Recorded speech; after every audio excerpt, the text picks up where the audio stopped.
मस्जिद का फैसला हमारे खिलाफ आया तो क्या किसी मुसलमान ने कोर्ट में जाकर किसी जज के ऊपर जूता फेंका? मुसलमानों का नमाज पढ़ना भी क्या अब गुनाह हो गया है? सलमान खान के सुपरहिट फ्रेंचाइजी दबंग एक बार फिर से चर्चा में है। देश भर में वोटर लिस्ट अपडेट हो रही है। इसी का फायदा उठाकर साइबर ठग एक नया तरीका अपना रहे हैं, SIR फॉर्म स्कैम। जानलेवा SIR के आगे दम तोड़ती जिंदगी। पश्चिम बंगाल में BLO रिंकू तरफदार ने SIR के दबाव से हारकर खुदकुशी कर ली। पूरा देश समझ गया है कि इलेक्शन कमीशन जो है बिल्कुल बीजेपी के एजेंट की तरह काम कर रहा है। नरेंद्र मोदी जी ने 11 साल में कोई प्रेस कॉन्फ्रेंस नहीं की है। जुल्म की इंतहा देखिए, 16 BLO ने जान दे दी। बिहार में 150 दलितों के घर पर बुलडोजर चल गया। अरे तो खुशी मनाइए ना, बहारो फूल बरसाओ। चाइना ने क्या ऐसा किया कि उसकी आबादी उसके लिए एसेट हो गई और हमारी आबादी आज भी हमें बोझ लगती है हर चीज पे। एक हमको सूचना हमसे जबरदस्ती बुलवाई जा रही है। क्या? हमारे मुंह से शोभा नहीं देगी, पर वो आवश्यकता है समिति की। वेलकम दोस्तों, स्वागत है आपका हमारे चैनल पे। आज आपके लिए देश की वायरल अपडेट्स लेके आए हैं। साथ ही साथ आप वीडियो पे लाइक, शेयर, कमेंट जरूर करें और वीडियो को आखिर तक जरूर देखें। मुसलमानों का नमाज पढ़ना भी क्या अब गुनाह हो गया है? ठाणे के आइडियल कॉलेज के अंदर कुछ मुस्लिम स्टूडेंट्स ने कॉलेज में नमाज अदा की और किसी दूसरे स्टूडेंट्स ने उनका वीडियो बनाकर सोशल मीडिया पर डाल दिया। फिर इसकी जानकारी जैसे ही विश्व हिंदू परिषद और बजरंग दल के लोगों को लगी तो कार्यकर्ता कॉलेज पहुंचे और जय श्री राम के नारे लगाते हुए उन मुस्लिम स्टूडेंट से माफी मांगने का वीडियो बनाया गया। कॉलेज में नमाज पढ़ने का अपोज करने वाले इन कार्यकर्ताओं ने मुस्लिम स्टूडेंट से कान पकड़कर उनसे माफी मंगवाई। फिर कॉलेज में मौजूद छत्रपति शिवाजी महाराज की मूर्ति के पैर छूने पर उन्हें मजबूर किया। अब इस खबर के बाद सोशल मीडिया पर लोग कॉलेज और इन कार्यकर्ताओं से तमाम सवाल पूछ रहे हैं, लेकिन इन स्टूडेंट्स के साथ ऐसा क्यों हुआ ये मैं बता दी। देखिए, इन मुस्लिम स्टूडेंट्स ने कॉलेज में विदाउट परमिशन नमाज अदा की थी, जो कॉलेज के रूल्स के हिसाब से गलत माना गया है। इसी वजह से उनके साथ ऐसा व्यवहार किया गया। अब फैसला आप करें, इन स्टूडेंट्स के साथ जो हुआ वो सही था या गलत, या उन्हें और बेहतर तरीके से समझाया जा सकता था। कमेंट से बताइए इस पर अपनी राय और देखते रहे। सलमान खान के सुपरहिट फ्रेंचाइजी दबंग एक बार फिर से चर्चा में है।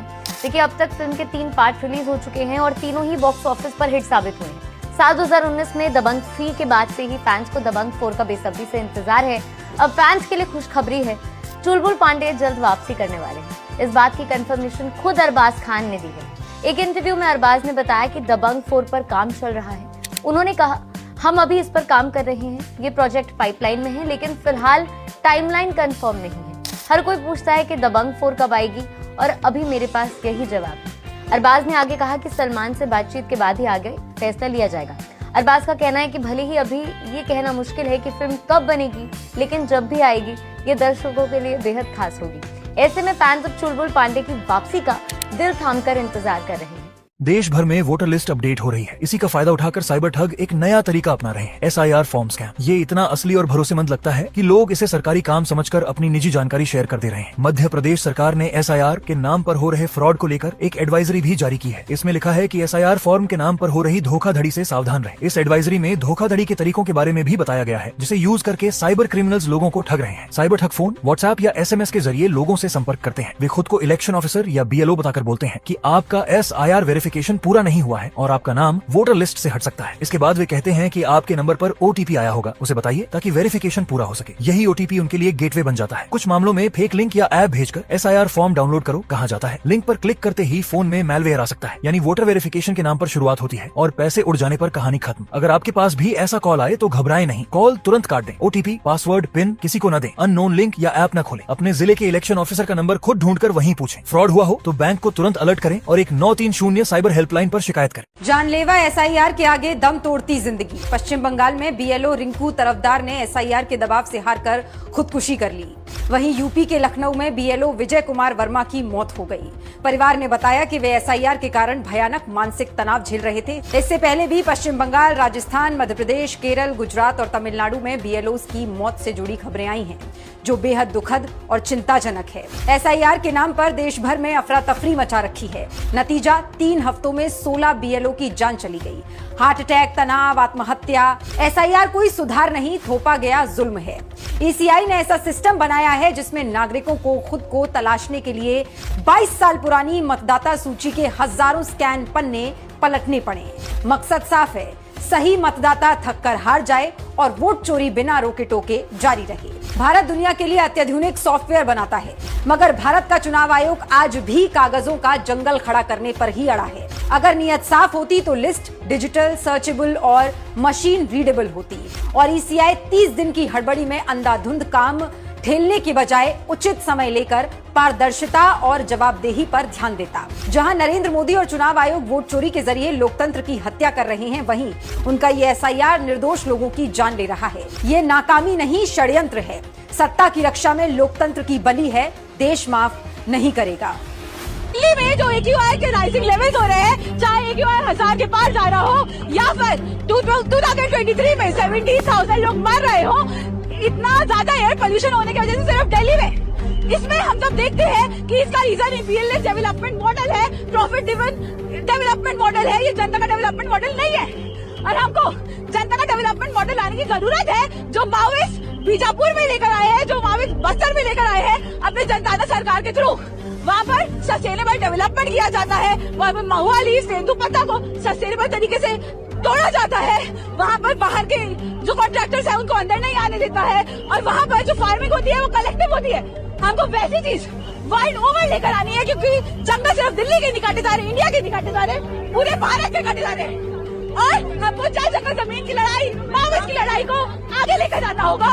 हमको जल जंगल जमीन की लड़ाई को हर जगह फैलाना होगा और उसको साथ देना होगा। पूरा देश समझ गया है कि इलेक्शन कमीशन जो है बिल्कुल बीजेपी के एजेंट की तरह काम कर रहा है। अगर ऐसा नहीं होता तो फिर ये जो अभी 10,000 रुपए की घूस दी गई सरकारी पैसे से बिहार के चुनाव के पहले, कि आपने करीब 1.5 करोड़ से भी ज्यादा महिलाओं को, यानी कि आधे से ज्यादा इलेक्टोरेट को, एक तरह से एक घर में 3-4 वोट होते हैं, एक महिला के संग 2-3 वोट और होते हैं, आपने 5 करोड़ लोगों को इफेक्टिवली 10,000 रुपए की घूस दे दी चुनाव के जस्ट पहले। इलेक्शन कमीशन ने कुछ नहीं करा उसके बारे में, उसको रोकने के लिए, जबकि जब तमिलनाडु में ऐसा कुछ करने की कोशिश करी गई थी तो तुरंत इलेक्शन कमीशन ने ऑब्जेक्शन उठाया था। तो ये देखिए, ये बिल्कुल क्लियर हो गया है कि जितना भी मॉडल कोड ऑफ कॉन्डक्ट का वायलेशन रूलिंग पार्टी यानी बीजेपी की तरफ से हो, उनको बिल्कुल अनदेखा किया जाएगा। सिर्फ जो ऑपोजिशन का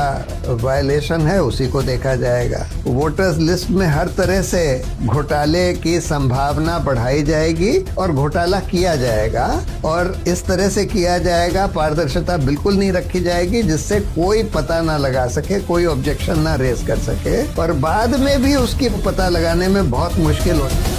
नरेंद्र मोदी जी ने 11 साल में कोई प्रेस कॉन्फ्रेंस नहीं की है। नवीन पटनायक 25 साल से उड़ीसा के मुख्यमंत्री रहे, कहां उन्होंने सवाल लिए? तो ये सवाल बड़ा आसान होता है पत्रकार से पूछना, ये नेताओं से जाकर पूछिए जिनको आप चुनते हैं। उनसे कहिए अगली बार कि जब आप चुनते हैं कम से कम आपने जनता के सवाल लेने चाहिए, केवल ट्विटर पर एक लाइन लगा के नहीं चलेगा, ये आप करिए उनसे। आप इंडियन एक्सप्रेस से आती है तो ये सवाल आपके लिए कि जब नेता मीडिया से मिलते नहीं है तो फिर मीडिया ऑर्गेनाइजेशन उनको भाषण करवाने क्यों बुलाती है, राइट? पत्रकारिता पर क्यों बुलाते हैं नेताओं को बात करने के लिए जब वो पत्रकार को उस तरह की अहमियत नहीं देते? इसलिए बुलाते हैं कि एक मौका तो मिलेगा उनसे बातचीत करने का, उनसे सवाल पूछने का, कुछ तो वो कहेंगे जिससे आप उनको क्वेश्चन कर सकते हैं, नहीं तो बिल्कुल ही आप डिस्टेंट है, एक बहुत दूरी है आपके और नेता के बीच में। जुल्म की इंतहा देखिए, 16 BLO ने जान दे दी, 7 सुपरवाइजर्स पर भी केस लगा दिया और 60 BLOs पर FIR ठोक दी गई। पता है क्यों? क्योंकि ये सब वोट चोरी में नरेंद्र मोदी और ज्ञानेश कुमार की मदद नहीं कर रहे थे। दरअसल भाजपा और चुनाव आयोग ने SIR के नाम पर अफरा तफरी मचा रखी है। BLOs पर अनैतिक काम करने का दबाव है। दबाव के चलते BLO आत्महत्या कर रहे हैं, नौकरी छोड़ने को मजबूर हैं और जो नौकरी में हैं उन पर FIR हो रही है। और इस SIR में चुनाव आयोग का ध्यान पारदर्शिता और जवाबदेही पर नहीं बल्कि वोट चोरी के लिए सही नाम काटने और फर्जी नाम जोड़ने पर है। मोदी और ज्ञानेश कुमार BLOs पर अंधाधुंध काम ठेले जा रहे हैं और दबाव डाल रहे हैं, क्योंकि SIR मोदी की सत्ता बचाने के लिए, आम लोगों के अधिकार छीनने के लिए, लोकतंत्र की बलि देने की बीजेपी की सोची समझी चाल है, षड्यंत्र है।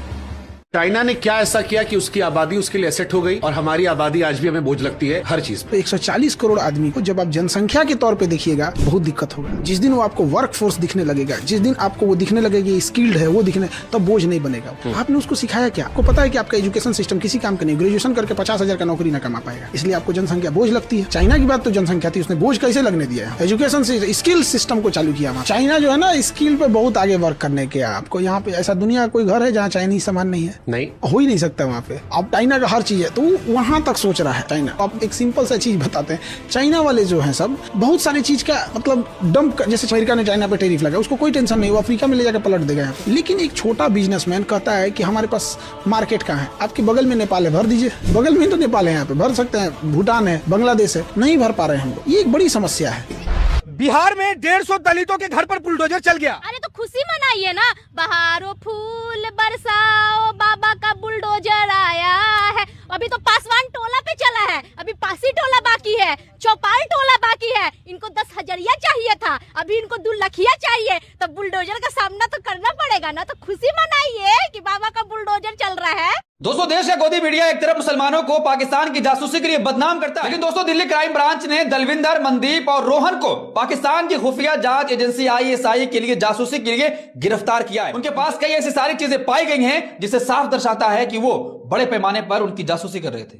योगी आदित्यनाथ उत्तर प्रदेश के मुख्यमंत्री कह रहे हैं हम करेंगे, डिटेंशन सेंटर बनाए जाएंगे अस्थायी, और घुसपैठियों को उनके देश वापस भेज दिया जाएगा। घुसपैठियों की अब याद आई 2017 से कहां थे भाई, पता नहीं। जो बाहर से आ जाता है उसके लिए सुरक्षा बंदोबस्त पूरी होनी चाहिए। तो 9 साल से क्या कर रहे थे? नाइंसाफी कर रहे थे आप उत्तर प्रदेश की जनता के साथ। उत्तर प्रदेश की रक्षा सुरक्षा यहाँ सर्वोत्तम है। अच्छा, हिमंता बिस्वा शर्मा को घुसपैठियों से इतना प्रेम क्यों हो रहा है?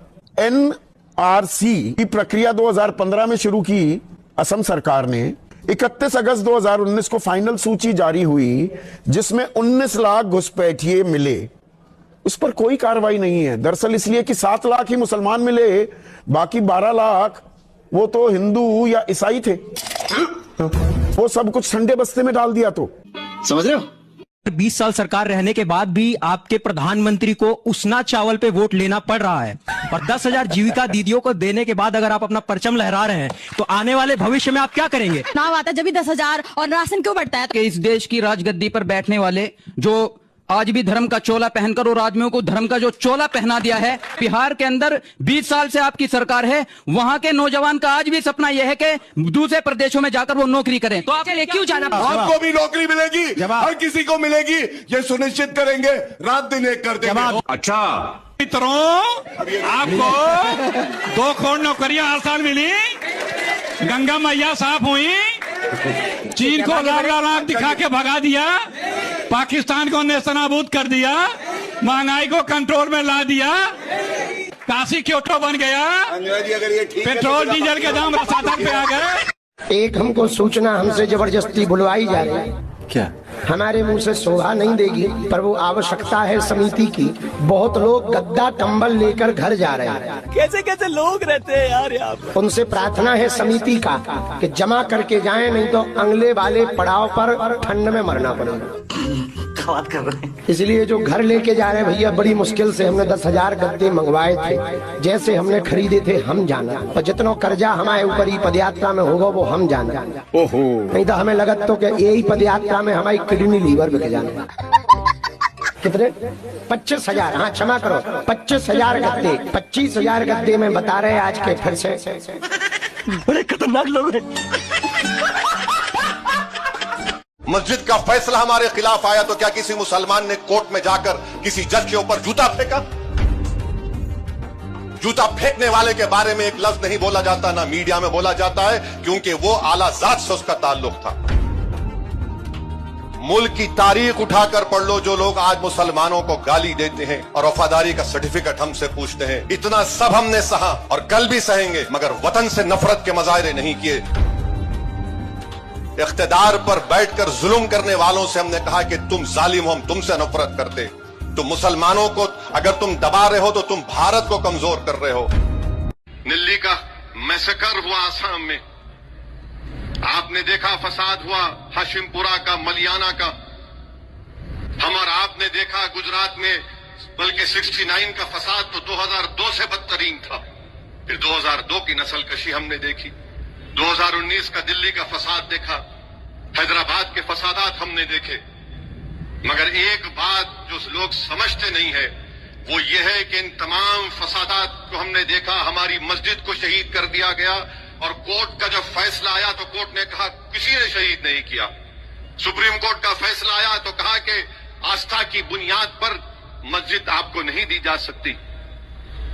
मुल्क की तारीख उठाकर पढ़ लो, जो लोग आज मुसलमानों को गाली देते हैं और वफादारी का सर्टिफिकेट हमसे पूछते हैं, इतना सब हमने सहा और कल भी सहेंगे, मगर वतन से नफरत के मुजाहरे नहीं किए।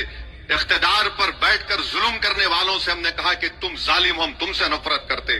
तो मुसलमानों को अगर तुम दबा रहे हो तो तुम भारत को कमजोर कर रहे हो। अगर भारत एक दुनिया का अमनगाह बनना चाहता है, एक डेवलप कंट्री बनना चाहता है, कैसे बनेगा जब आप 19 करोड़ मुसलमानों को इस तरह हिकारत की नजर से देखेंगे, उनसे नाइंसाफी करेंगे। और संविधान में राइट टू इक्वालिटी जो है वो सब्सटेंटिव इक्वालिटी है, आप उसको भूल जाते। मस्जिद का फैसला हमारे खिलाफ आया तो क्या किसी मुसलमान ने कोर्ट में जाकर किसी जज के ऊपर जूता फेंका? जूता फेंकने वाले के बारे में एक लफ्ज नहीं बोला जाता, ना मीडिया में बोला जाता है, क्योंकि वो आला जात से उसका ताल्लुक था। हमारी वतन से मोहब्बत है और रहेगी। तुम हुक्मरान हो तो तुम्हारी वजह से डर कर नहीं, बल्कि वतन की मोहब्बत हमारी है और रहेगी इंशाअल्लाह ताला।